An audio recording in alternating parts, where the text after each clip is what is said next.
It is my pleasure to introduce Bob Kunnen. For those of you who have done classes before, Bob has done a number of classes. Bob got his bachelor's degree at Ferris. He went on to get a master's in economics at Western Michigan University, and then continued that with a PhD at University of California, San Diego, where he also got a PhD.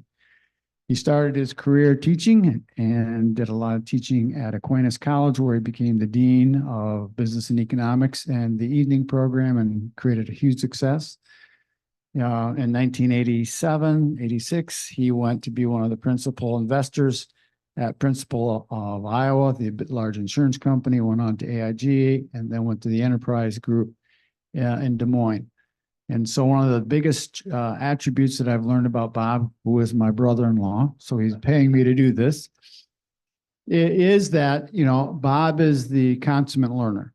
Bob is one of those people that has really kind of taken the mantra of HASP, lifelong learning, to heart. And so he is one of those people that loves to learn.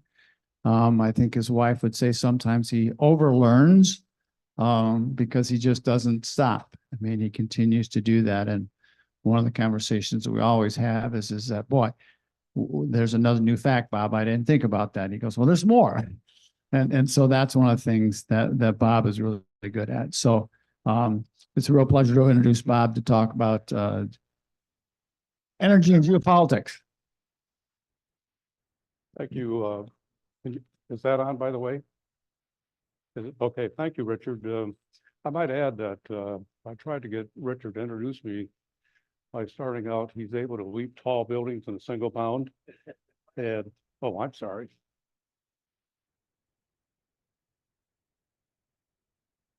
Still not on? Shows it's on. You can hear? Oh, okay.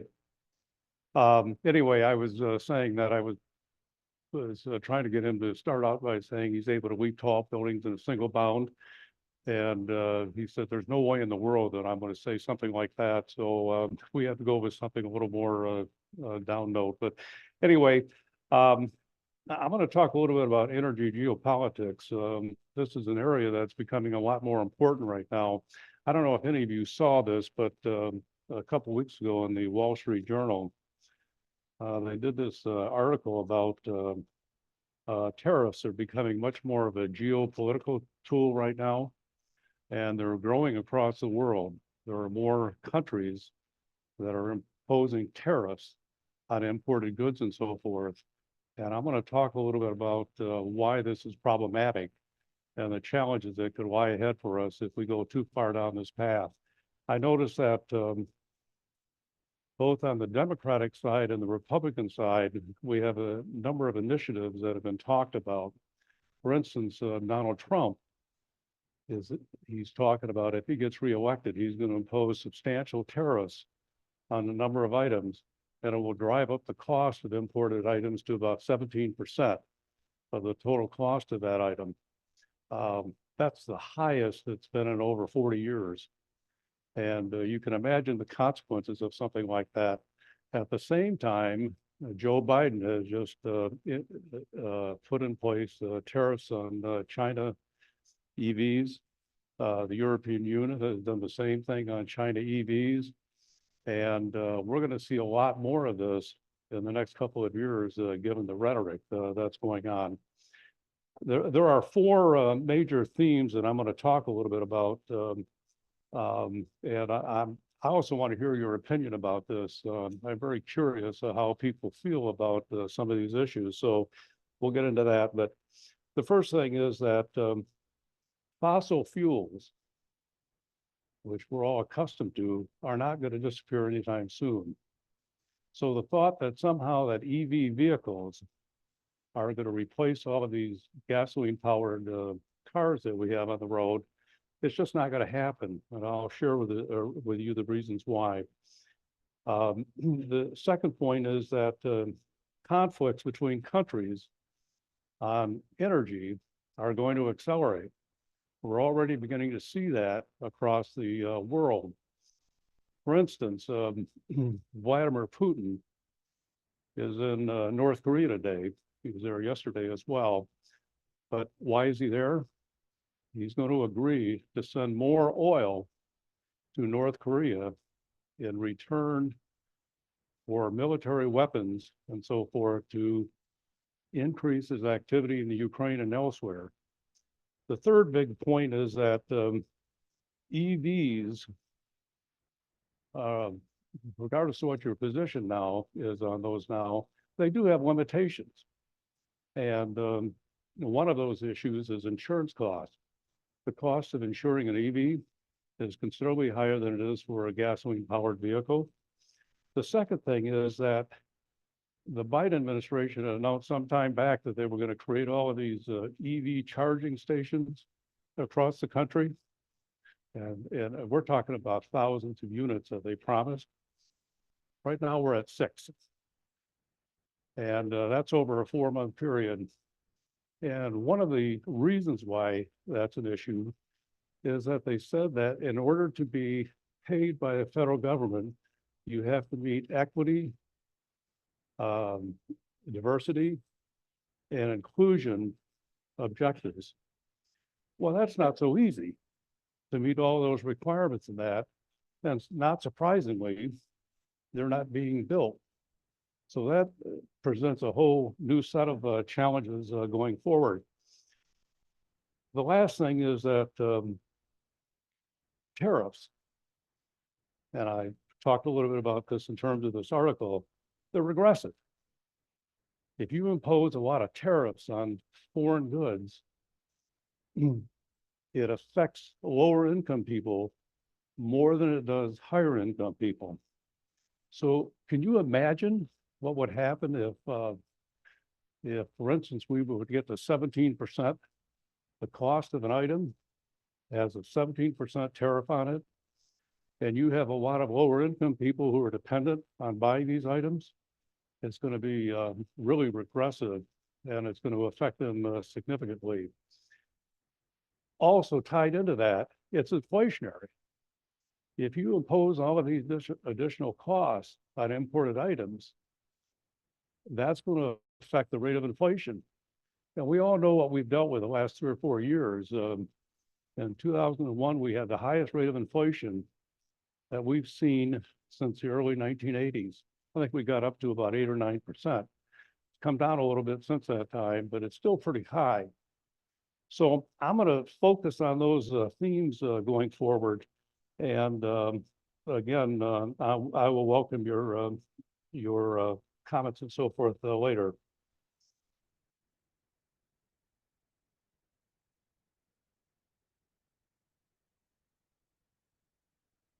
There we go. We got it. So a general summary you see on this slide. And I should mention to you, by the way, that if you'd like a copy of these slides, if you let HASP know in the next week or two, they will be glad to provide these to you, and you're welcome to use them. The only thing I would ask is if you make a small fortune on these, if you'd be kind enough to get me a gift certificate to Bodie's down in Saugatuck, I would really appreciate it. So, but anyway, you're free to use this in whatever way you want. So the pricing is becoming much more problematic in the oil and gas sector. Increased regulations that are currently being talked about are going to add to the cost of producing oil and gas. And that seems to be counterproductive with what the Biden administration is attempting to do. They're trying to lower the cost of gasoline in that, yet they're proposing all these new regulations that are going to affect the industry. One example is no drilling on federal lands. They've indicated that in a number of areas, particularly in Alaska, you cannot do any drilling for oil and gas. New mileage standards that have just been passed say that you must get to 35 miles per gallon, 38 miles per gallon by 2035. Well, we're not even close to that today. How in the world they're going to produce vehicles that are going to get to 38 miles a gallon? I don't see it. Can you imagine getting an SUV and getting it to 38 miles a gallon? But I just don't see that happening anytime soon. I talked a little bit about Russia. Um, Russia is providing oil. They're doing it through the black market. There have been all kinds of sanctions that have been put on them related to their activities in Afghanistan and so forth. It's had almost no effect. There are all kinds of countries around the world that are buying oil from Russia and evading the sanctions that Russia is having to deal with. So it's had almost no impact on their ability to export oil. Look at what's going on with the Iranians. They've got all these proxies in the Red Sea, the Straits of Hormuz and so forth, and they're creating havoc over there. The USS Eisenhower was just attacked about 10 days ago in the Red Sea by the Houthis. And there were also a couple of other ships that have been shot at by various forces over in that area. And it's having a huge impact on the ability to get oil out of that part of the world. I heard yesterday that Hezbollah may very well get into a war with Israel shortly. There's talk about this beginning at any point. In fact, the U.S. has sent a special envoy over to that part of the world to try to cool things down and so forth. Whether or not that's going to be successful, I'm not sure. But again, that could have a major impact on oil prices going forward.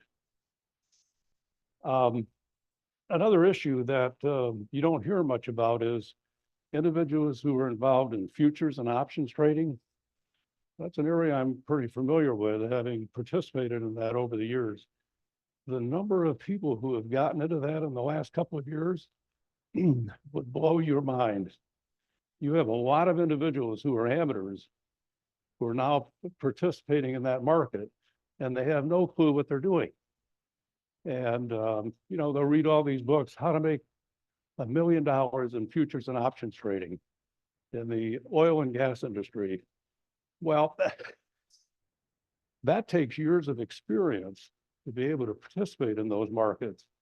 But you have more and more people who are doing that right now, which is increasing the volatility in that sector. So again, it's another thing that's going to have an impact going forward if more and more people do this.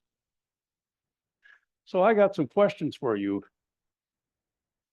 By the way, if you get both of these right, you get to take everybody to lunch at Bowerman's. So you want to be a little careful about how you answer this. But the first thing is, what country in the world produces the most oil and gas?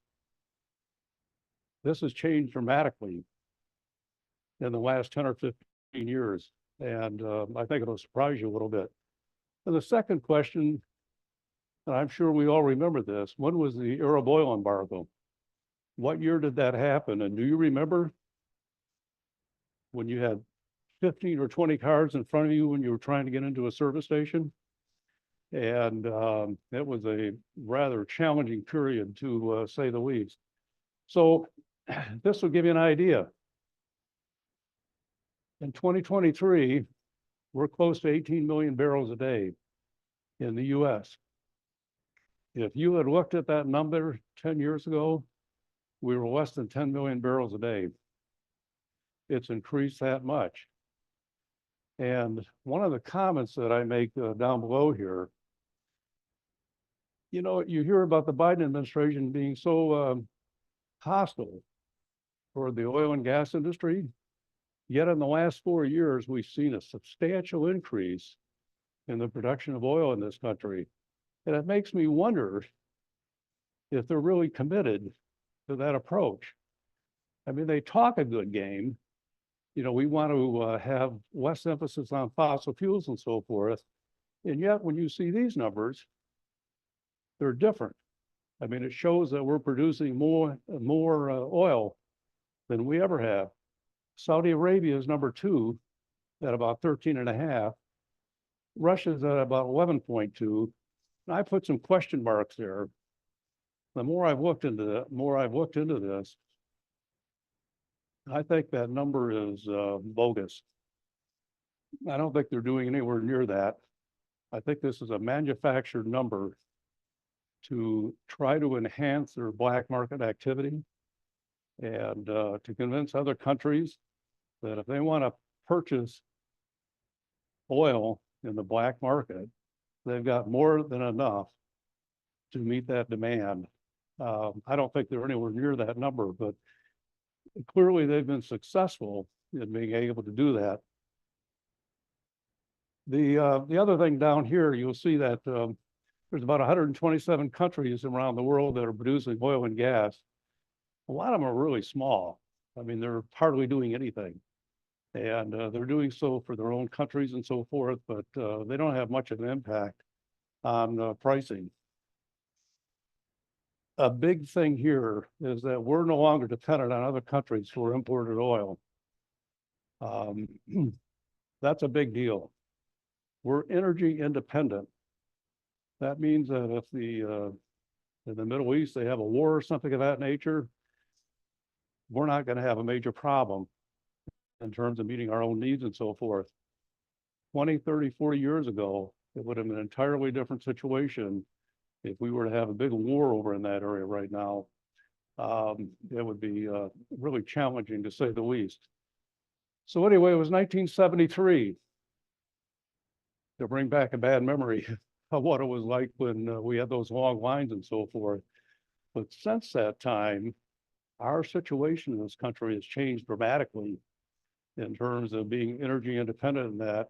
And I do really feel that this is a big deal. Having that independence from the rest of the world is really important to us and gives us a margin of safety.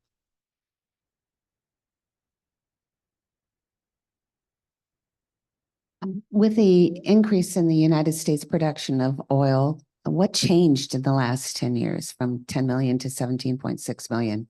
If they had all these regulations, how did they increase it? You know, the interesting thing is that the more energy companies, the big producers here in the US, have increased their capital commitments to drilling for oil and so forth. And you go down to places like Louisiana, Texas, Oklahoma, some of the other states that produce a substantial amount of oil and so forth, and you look at what they've built out in terms of refineries and so forth, it's nothing short of amazing. And what I'm seeing is more and more capital commitments being made right now to do even more in the future. The only thing that's problematic is that the administration has said there are some areas, like up in Alaska and so forth, that they're not going to be allowed to do that. And you can argue that one way or another. There are some people who say that land is too pristine up there. We don't want major producers going in and disrupting the habitat up in that area and so forth. I have no idea how that's going to play out in the future. It may be dependent on who gets elected this fall. If Biden stays in office, there's no way they're going to get in there. If Trump gets in, it may be totally different. I'm sorry? Do we need more? We can export as much oil as we want. There's enough demand around the world that if we produce more, there's a way to market that across the world. If you were to say, are we dependent on that in terms of our own energy security and that, I would say no. We're doing just fine right now.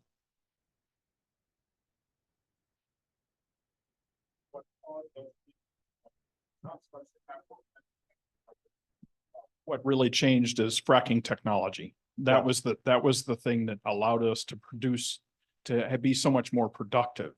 The capital piece came later as people saw the opportunity, but the real change in technology that's allowed us to produce is the companies came out with or I developed agree the with tracking that. or the fracking technology.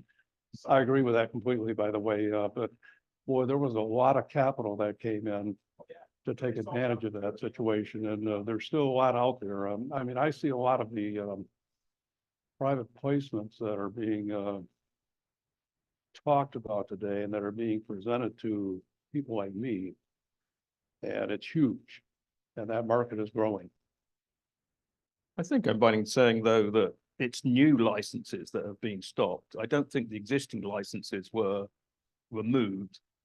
So until they've been taken advantage of, I'm not sure why new licenses would be needed, but obviously the quality of those licenses might be in question. Well, there's no question that the existing licenses that have been out there that allow companies to do this, they have not been removed in that. But I agree that one example of that, you have quotas, you have licenses, you have tariffs, and things of that nature that could be used to prevent this. But my only argument would be that when I see what the administration is saying about fossil fuels, and I look at what we're producing, there seems to be a disconnect. And what I see is this number is going to continue to go up, regardless of what the administration says. And it makes me wonder how committed they are to this, because I think they're just as worried about gasoline prices going up. If that were to happen, that's inflationary. It's going to cause a lot of disruption in people's lives and so forth. And so I take about half of what they say as being gospel truth, but there's another big component here that says to me, I'm not sure that they're as committed to this approach as they say they are. And I don't know if you saw the other day that another EV company went into bankruptcy, Fisker Motors, for the second time, I might add, in 2 years. And I already mentioned that Ford Motor Company is losing $100,000 on every EV they produce right now. Mary Barra from General Motors just doubled down, said we're going to substantially increase EV production going forward. And you may have seen the new ad that Gretchen Whitmer has out on the television right now saying the future in Michigan is tied into EV vehicles. You know, I'm not quite as optimistic that we're going to be there quickly. Another reason for that, by the way, is I was talking with a utility company executive just recently, and we were chatting about this whole situation with the electrical power grid and so forth, and how robust is it to be able to support this growth of EV vehicles. And his comment to me was, we're 20 years away from having an electrical grid that would support the objectives that have been announced by the administration and so forth. So we're not even close.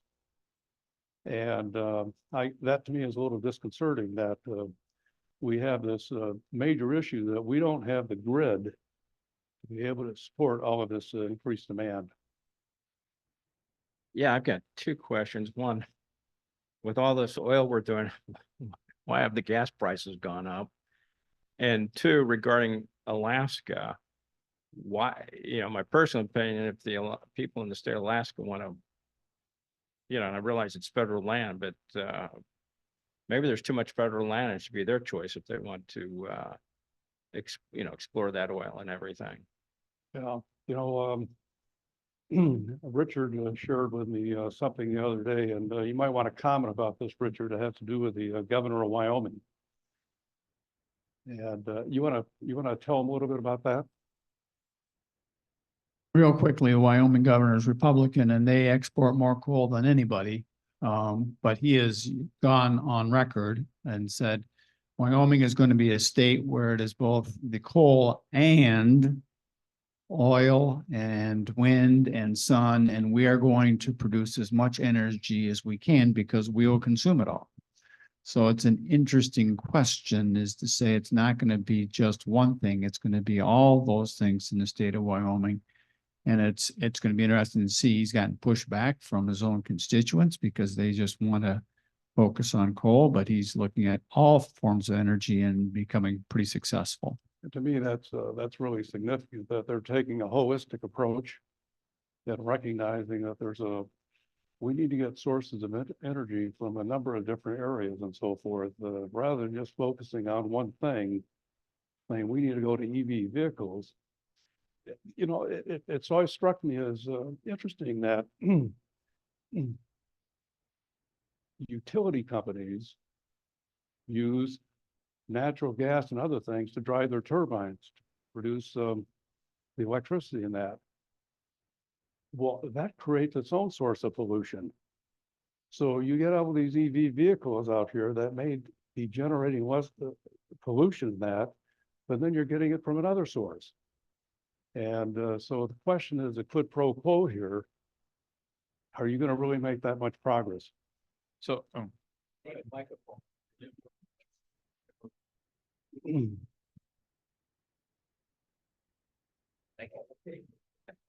What portion of the 17.6 million barrels we produce a day is exported now?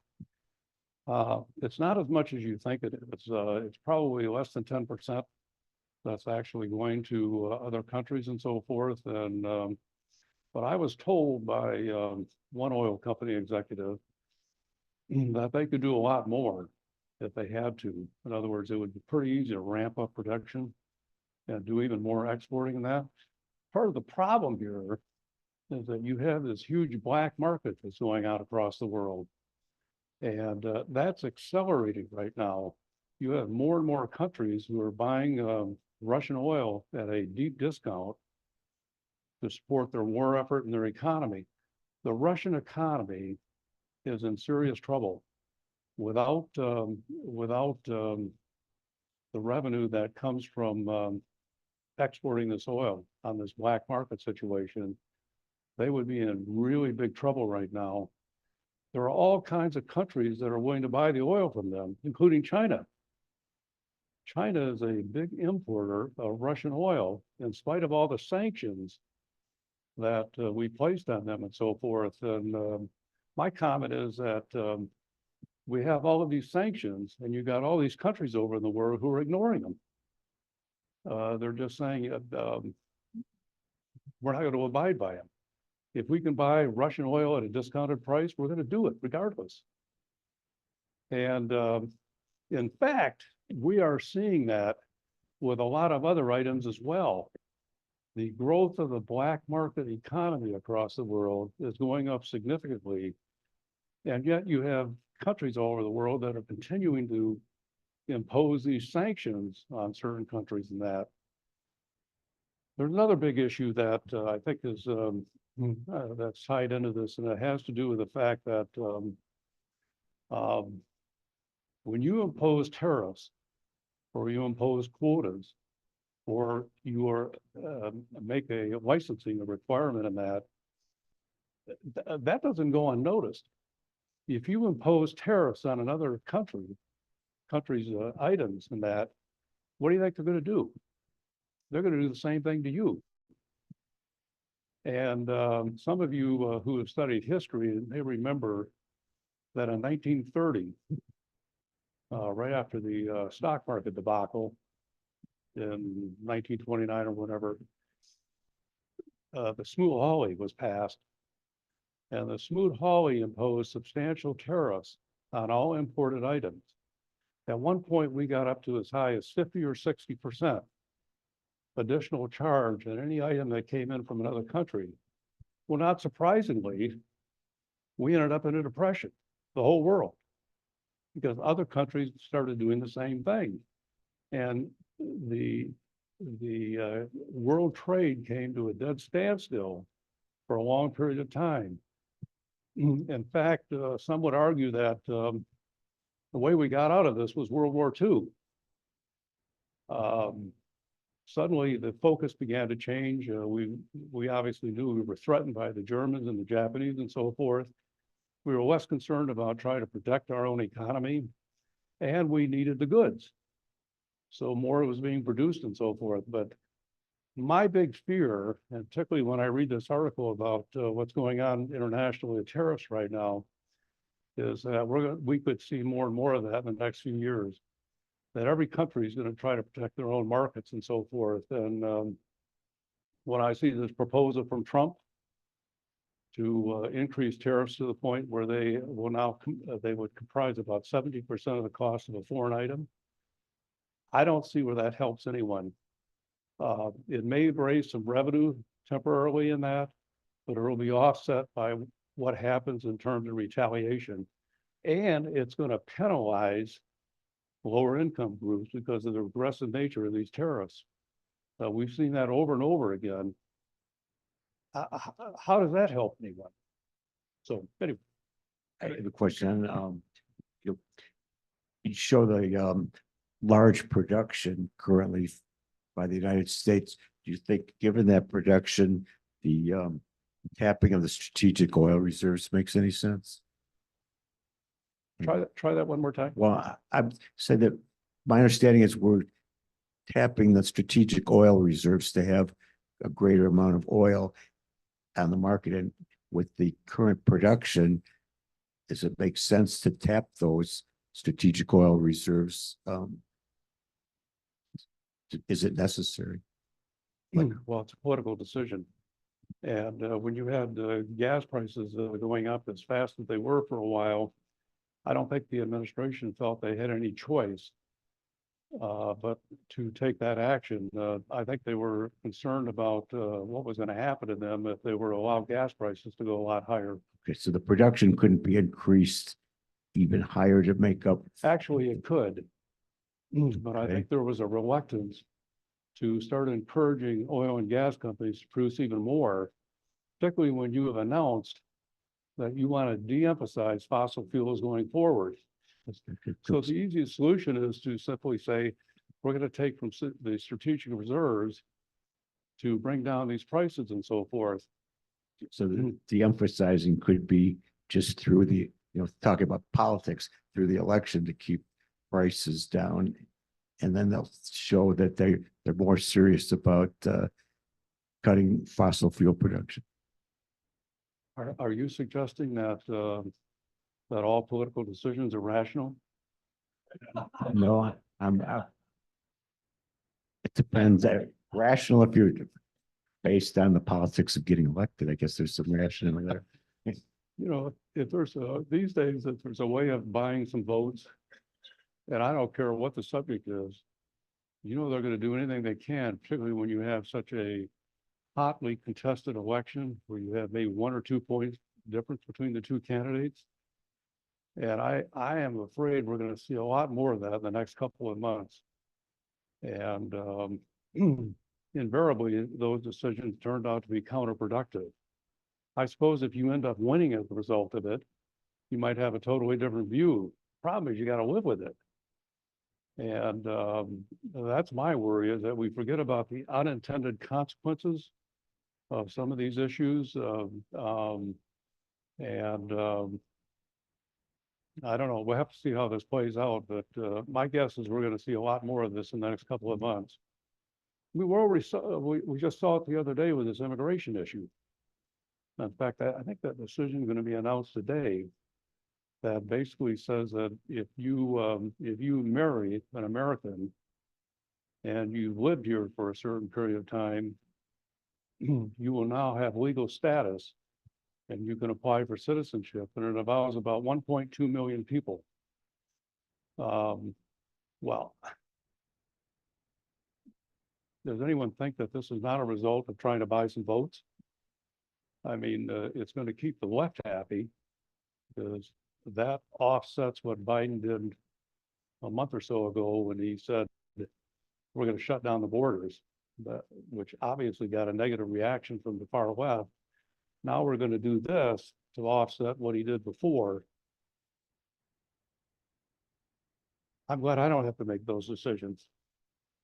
Getting back to energy, a couple different things. One of the things that affects gas prices is they're not building, the part of the capital investment. One of the things they're not investing in is new refineries because of the ramp time that it takes to build a refinery, get into operation, and the depreciation life of that refinery.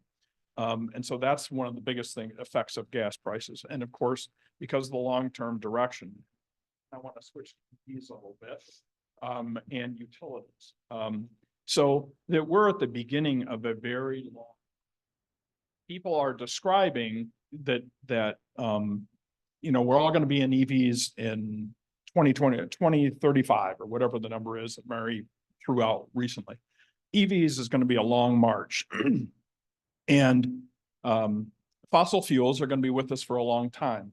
But the fact of the matter is we've got to get there. And it's going to be a long haul. And so you see lots of people throwing out lots of opinions that may be in fact and may not be in fact. EVs, running an EV and using electricity off the grid versus a gas car pollutes dramatically less because of the efficiency of the grid. The grid does need investment, but at this point in time, with reasonable EV growth and the fact that 90% of the time when you charge with an EV, you're at night when the grid is not stressed. And so the grid can handle EVs up to a point. I can tell you because I'm involved in one of the utilities, people are making investments to improve the grid. And yes, it's a 20-year life, but it's going to be 30, 40 years to move to EVs. And so everybody gets all excited about, can the grid handle this? And can it, if in what will be the orderly transition, it's not going to be a problem. Every utility that I know is working on making those investments and preparing for what's coming. And so anyhow, So what about the, going to your point? What about the mining for battery parts and things of that nature? Right. What are the issues surrounding that? Because you've got, you got to extract all of this nut out of the ground and so forth. That has some issues connected with it as well. Yeah, we don't have enough time to talk about all that. I'd be happy to talk about it. But a particular example, I happen to drive an EV, we both drive EVs, and there's a good percentage of the batteries that we're running in our EVs now that are from recycled EV batteries. Right. Tesla has a major recycling operation and so forth. And so again, we can get into it. I don't want to ruin your presentation here, so whatever. The other factor enhancing what you're saying, Dave, is that the research going into battery technology is exploding, has exploded.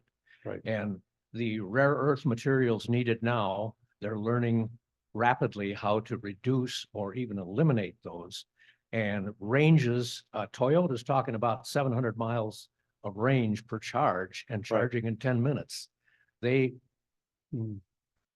Those things are coming and coming relatively soon. So I think you may be a little more pessimistic than is necessary about EVs. Well, no one has ever accused me of being totally optimistic about everything. That comes from being an economist. You're born with that, and you're taught that going through a graduate school and so forth. If you're in economics, you're expected to be pessimistic about some things. But my whole comment about EV is not that it's wrong. It's that people are entirely too optimistic of how quick this transition is going to be. When they talk about fuel standards getting up to 38 miles a gallon by 2035, that's not realistic. It's just not going to happen. Well, there are SUVs being built now, hybrid, that get 40 miles to the gallon. How many people can afford them? They are more expensive, true. The And- other thing, the gorilla in the room that we haven't even mentioned yet is global warming. I don't know where you stand on that subject, but that is imperative that we do something about that in an orderly, progressive fashion, or we've got a war on our hands with the rest of the world. Well, I'm opposed to waking up every morning right now and feeling like I'm in Phoenix. I can't even imagine what this would be like if this were to last the entire summer. What we've had the last couple of days and so forth, but it's a valid consideration in that, and I'm not, the fact that somewhere down the line we're going to be moving toward more EV vehicles than that, I don't have a problem with that, but I think that that in the next 10 or 15 or 20 years, that somehow more than half of the vehicles in this country are going to be EV. I would question that. Oh, I have a couple of statistics for you on this. Going back to the insurance on EVs, we have two EVs, so we Right. have good experience with it. And I will tell you that it is, there is an increase in insurance, but it's absolutely offset by the low cost of operation of the vehicle. There's no oil changes, there's nothing. The cost of running them is almost not zero, but especially if you charge at home. So it's a wash, in my opinion, on insurance. So I don't think that's a valid reason not to purchase an EV.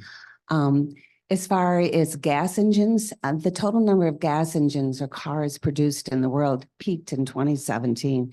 So it's been on a decline ever since then. And in 2023, the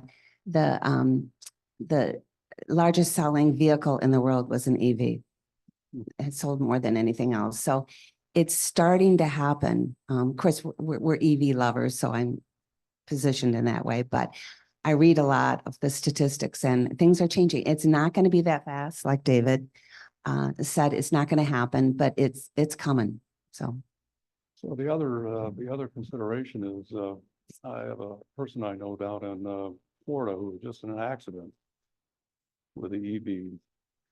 The cost of getting these things repaired is astronomical.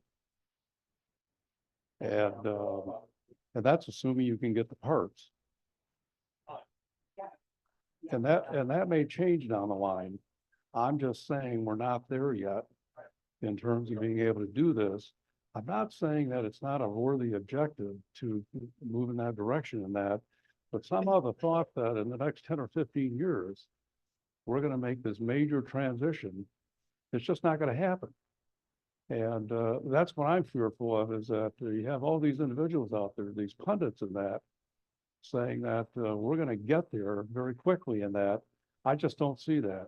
I don't think fossil fuel vehicles are going to disappear real quickly. Well, my biggest concern is everyone thinks there's a panacea out there, and there's not. You know, you talk about coal to the environment. Have you ever seen a lithium mine? Yeah, I mean, and that's my problem, is that, okay, let's, you know, I'm not big on an EV, but a hybrid, I would consider that. You know, at night recharging, but yeah, you're recharging cars, you're recharging. I got my CPAP machine plugged in, I got this plugged in and that plugged in. And I'm very skeptical that wind and solar is going to provide the electricity we need. I'm very skeptical about that. And I've been involved a little bit with battery development, and I've been into some solar panel plants also. And somebody's going to have to come back with a better story than just hysteria. Which is why I like the comments that Richard shared with you about what the governor of Wyoming is talking about.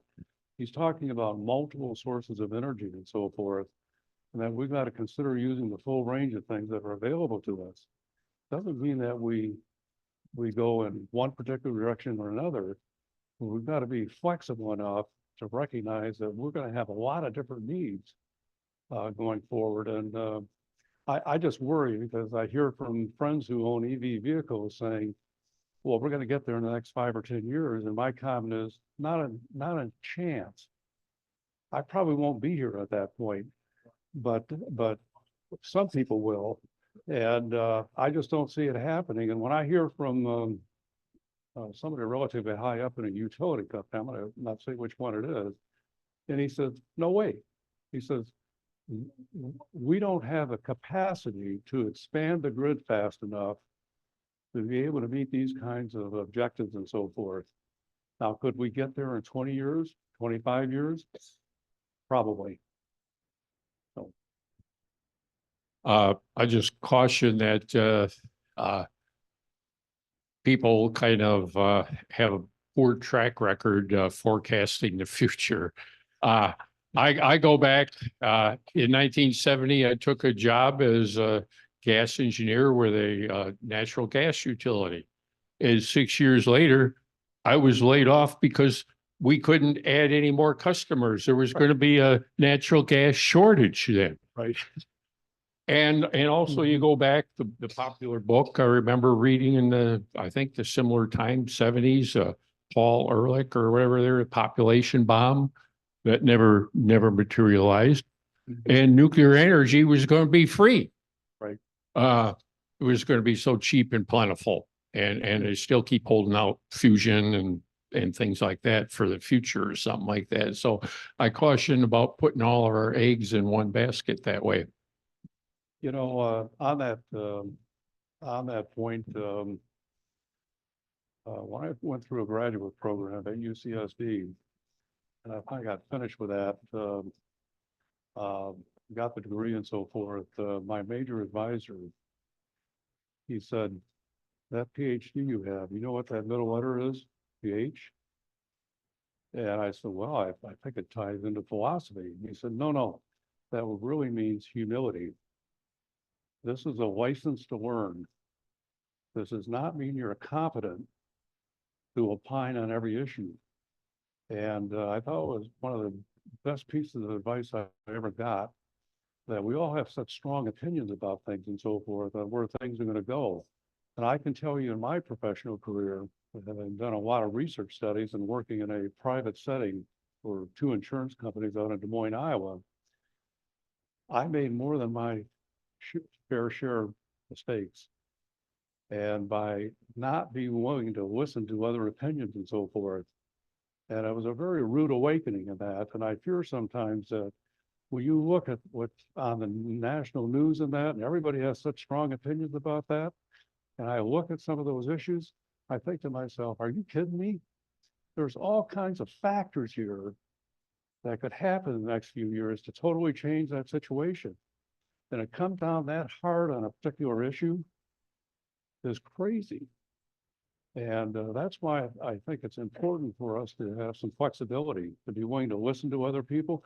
I noticed outside here in the lobby, they have a hasp thing. The first thing on there is humility. And it says we have to be humble enough to be willing to listen to other opinions and consider those prior to making a decision. And that is dead on target. And so when I see both parties and they take such strident positions on issues, my comments are, you gotta be kidding me. There's so many different factors. There's so many exogenous factors that can affect these decisions and that. You gotta be open to other ideas and so forth. And I think that's one of the things I worry about the most is that whether it's on the geopolitical issues or on other issues, people are not willing to listen to other opinions in that.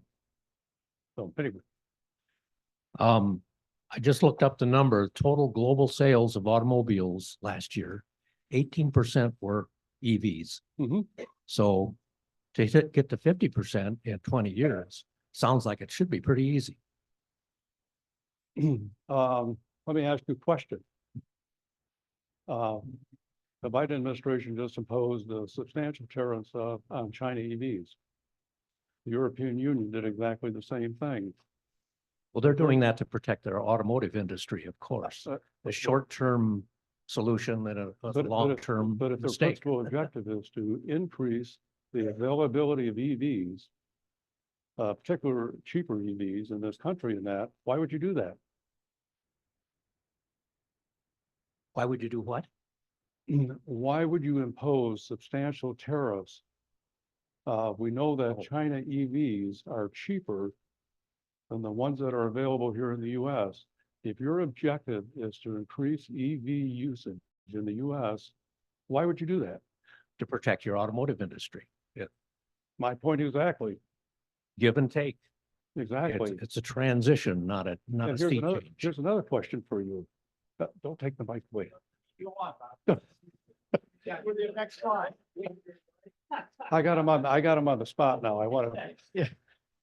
So you look at state revenues, the amount that comes from gas sales and so forth across the country, and how much of that goes into road construction and so forth. All that needs is legislation. But what I'm saying right now is if you look at the amount of revenue that's generated from that sector, how are you going to make up for that if you move totally to EVs? Who's going to pick up the cost of that? Let's go on. We got to go on. Yeah, you have more to say, I'm sure, that is unrelated to this. No, but I think it's a valid issue that, when I look at the financial trouble that many states are in today, cities, and, somebody's gonna say to me, well, we're gonna eliminate a big source of their revenue to do road construction and other kinds of things. My comment is, where's it gonna come from? Who's gonna pick up the cost of that, going forward? And, right now, I don't have a lot of good answers. It's like, all you say, you're making it something that nothing ever changed. As an economist, we know things do change. So it's- I knew that was gonna come back to haunt me.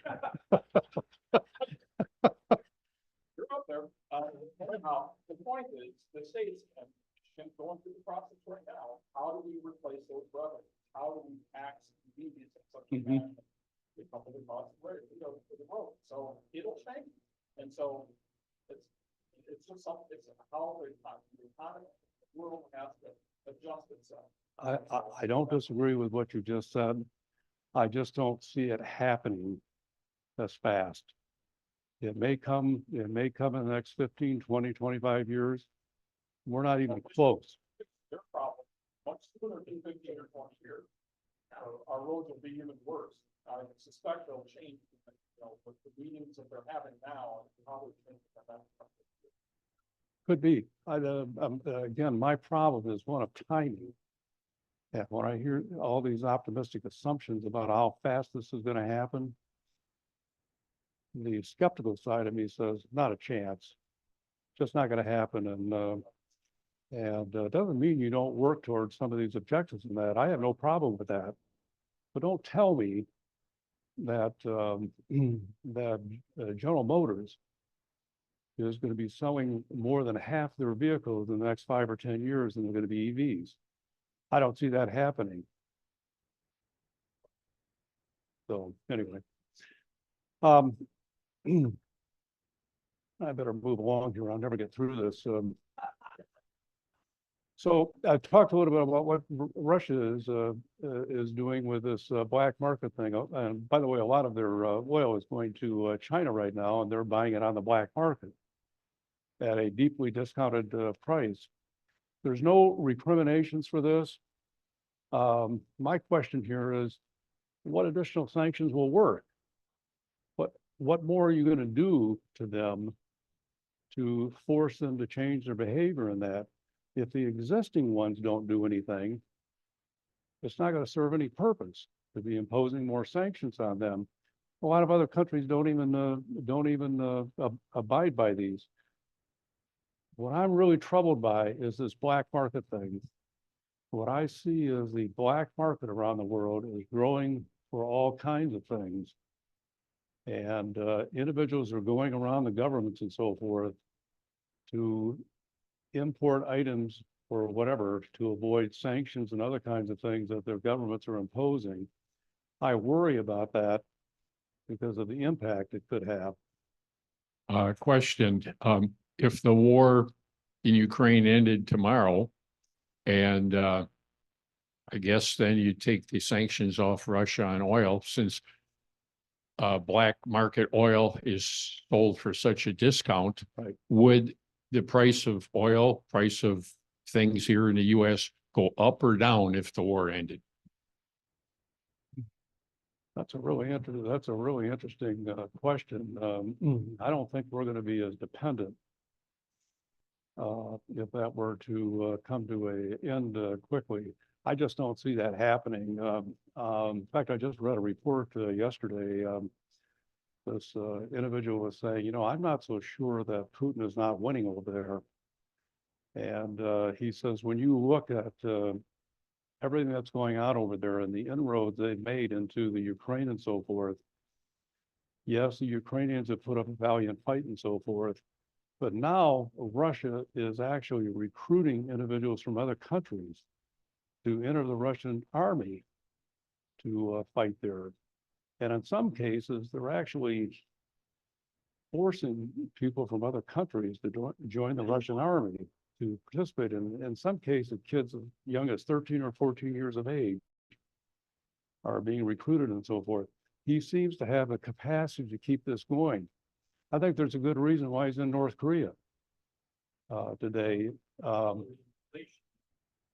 we experienced. Had to do with the supply chain. That's Correct. And also the war. If things return to normal, what effect would Russia be able to sell things? Market prices rise because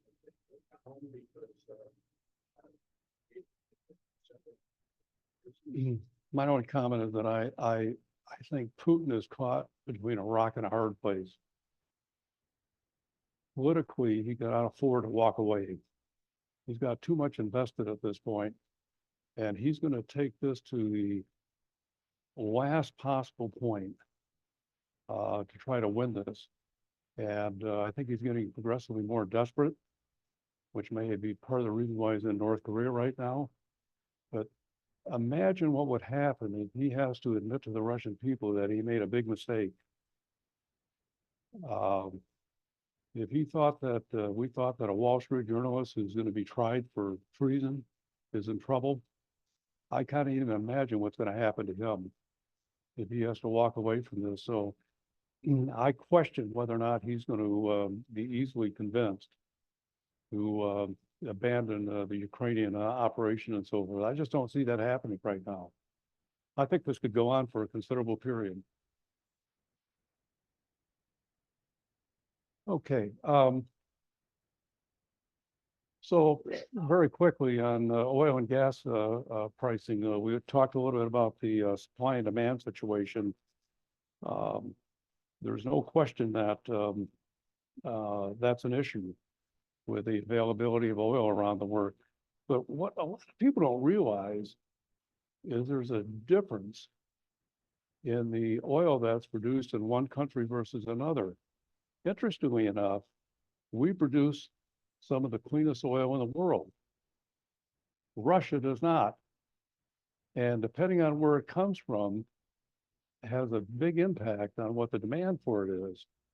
You go to some parts of the world where like Brent oil that comes out of North Sea that has a much higher viscosity to it, it's not as good. It's much more difficult to work with, and the cost of extracting it and delivering it to markets is much higher. So we have a real advantage in what we produce in the U.S. versus what is coming out of the Brent market. And then the Oman blend, which is in the Middle East, that goes the other way. It has a much lower viscosity to it, and it's not as good when you have something that is that low. It probably means you have to change it more often and so forth. And so the market of Middle East oil has dropped precipitously in the last few years. I think it's down to about 35% right now across the world. And then you got the political instability. Everywhere you look over there, you got talk about wars and so forth. And I'm going to show you a map here in just a second that'll point that out. I talked already about the energy independence. I talked a little bit about the electrical grid.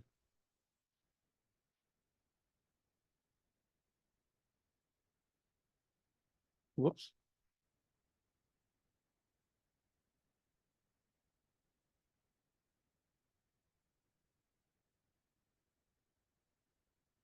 Okay, here's the impact of OPEC. I don't know if you've ever seen this map that shows some of the complexities of getting oil out of that part of the world. This first one is the Strait of Hormuz.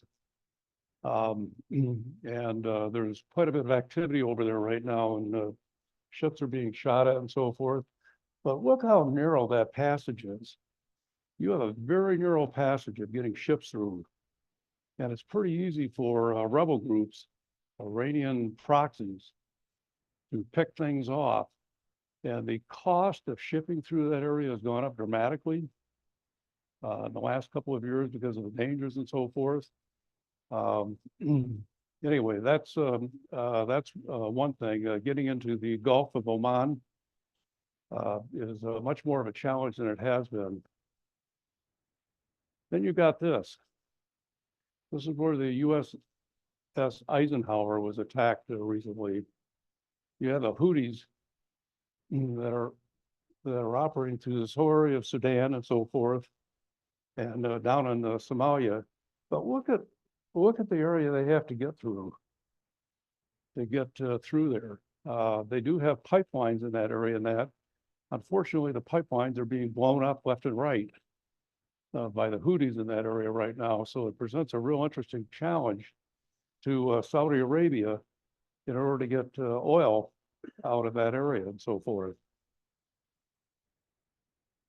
Financial markets can be very volatile with options and futures. I talked a little bit about that. Even insignificant news can move the markets, particularly with the Middle East instability and talk of war. We saw that in the last couple of days. I think it was yesterday, the day before. WTI went up by more than $2 a barrel in a very short period of time as a result of that discussion that was taking place about Hezbollah and the Israelis getting into a war. I noticed this morning it was up again. Who knows how that's going to play out? Black market can distort prices. Iran is selling oil on a discounted basis as well. And my comment about this is, what are you going to do? What is the U.S. going to do? Impose more sanctions? I don't think the Iranians or the Russians really care what we do, and they know very well that we don't want to be in a war in that part of the world. And that would be suicidal. We thought Vietnam was bad. Can you imagine us going to war in the Middle East? That would be a disaster. Legislation, talked a little about the elimination of government land to drill. Many states are dependent on revenue received. Further restrictions will jeopardize the financials of these states.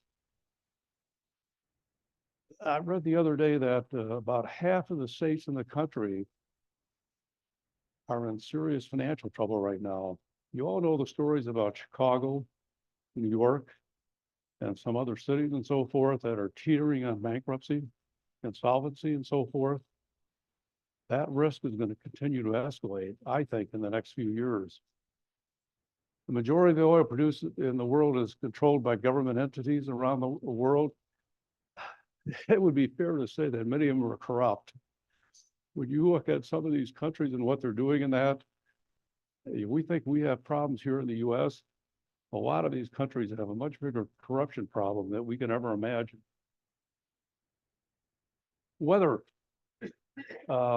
hurricanes. There was a projection the other day that we're going to see increased hurricane activity in the Gulf of Mexico. Actually, there's one down there right now that's swirling around down there, and we're right at the beginning of the season. You can only imagine what might happen over the balance of the summer. Earthquakes, heavy rains, and flooding. I think it was Miami that had 20 plus inches of rain in like a 2 or 3 day period. Well, they're getting more. Climate change, somebody alluded to that, how fast the climate situation is becoming an issue. That's problematic on pricing and its impact on supply and demand. So all of these things can affect short or long-term pricing. I'm going to go out on a limb here a little bit.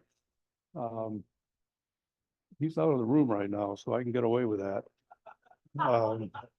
But don't tell him I said this, but I believe that in the next couple of years that oil prices are going a lot higher than where they are right now. Just my belief, and I could be dead wrong, but I see enough factors that could influence supply and demand that are going to have a negative impact on this. Geopolitics, we've talked a little bit about that. Threats of war and retaliation, threats of supply interruption, rebel groups. I talked a little about what's going on with tariffs right now and how fast those are going up across the world. It seems like every country is imposing more and more tariffs. That's counterproductive to trade. That benefits no one. if we go in that direction. We saw what happened back in the 1930s when countries were doing that, and the results are not good. So I expect more volatility and supply disruption in the Middle East. I am absolutely ecstatic that we're energy independent. That gives us a flexibility that we didn't have 30 or 40 years ago. Not having to be dependent on other countries for fossil fuels is a big deal. What I'm not too happy about is this major political contributions that are being directed to the parties. I read the other day the donations that are going to various candidates and that, it is scary. Now, I'm not going to speak about any one particular individual, but there are big time donations that are going to the political parties and so forth to try to influence policy. I don't think that's necessarily productive. I love this quote here. You know, I owe this to my wife. She actually found this. Oil is a fairy tale, and like every fairy tale, it is a bit of a lie. The reality is that it is the source of conflict, the currency of power, and the driver of global change. Boy, that's really true. And it affects a lot of decisions and so forth, and not all of them are very good. This is totally unrelated to this, but I thought I'd just throw this in. Some of you remember Robin Williams, a great comedian. Unfortunately, he ended up with Parkinson's, and he ended up taking his own life and that. But that was a great quote. Remember that everyone is fighting a battle that you're not aware of. So be kind to everyone. And we'd be in a much better situation in this country if we were a little less critical of other people and understood that everybody's faced with different issues and so forth. You know? So anyway, that's it, folks. I have nothing more to add. I welcome your comments. And There's a question online. Bill Gates is working on new generation nuclear power plants for the future, and he makes it sound promising. What do you think about that? yeah, there was a number of stories that have been circulating about some big investments he's making in that area. And, you know, I applaud him for doing that. It goes back to that issue is that we have to be open to different sources of power and so forth. And this transition is going to take a long time, but I don't have a problem with that. Yes. Maybe just a word of hope. I recently had the privilege of living in the country of Oman a week after Gaza was invaded. Right. So that was an interesting time to travel to that part of the world. And I was there for a month, but it was so interesting to see a country that's come from tribal origins in 1970 to the modern nation that it has become. But that's taken 55 years to go from tribes to super highways, but totally oil dependent. You will find no electric vehicles there because gas is subsidized.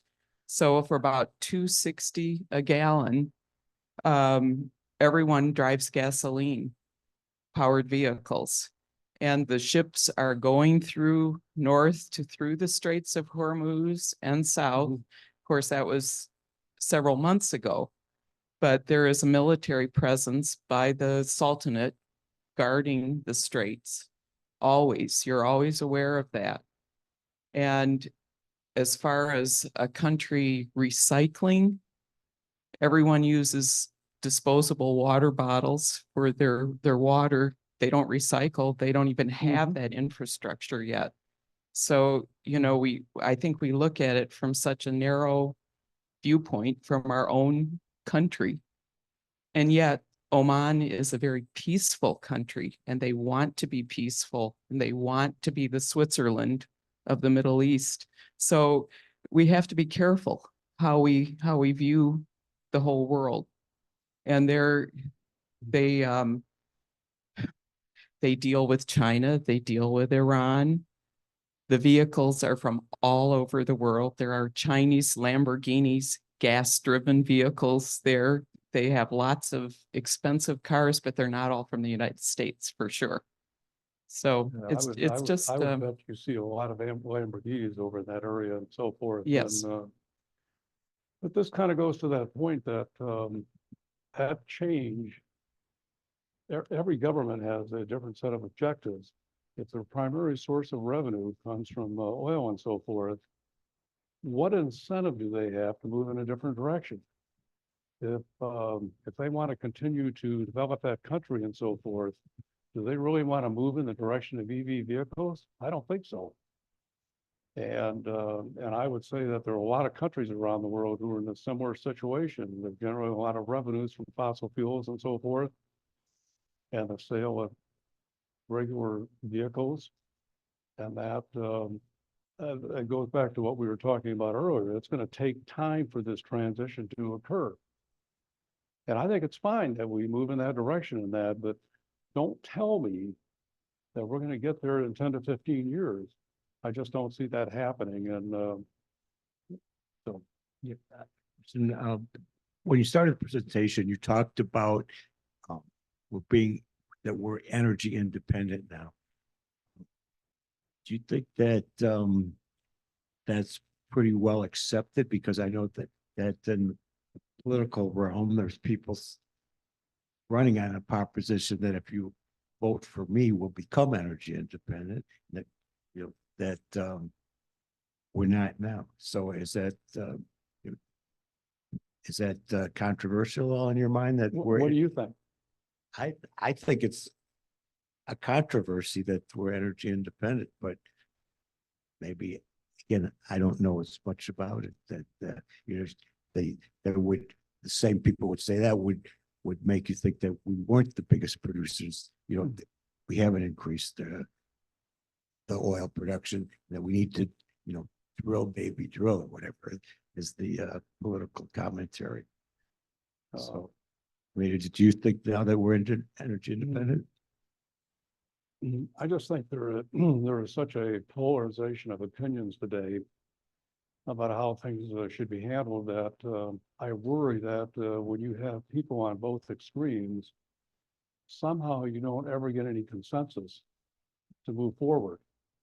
And I don't know how we can be successful as a country when you have these extremes on both sides. And I'm just hoping those of us who are center right or center left survive these people that are on the extremes. You get into a discussion with someone today, and if they're way to the right or way to the left, God help you, you're going to get eviscerated.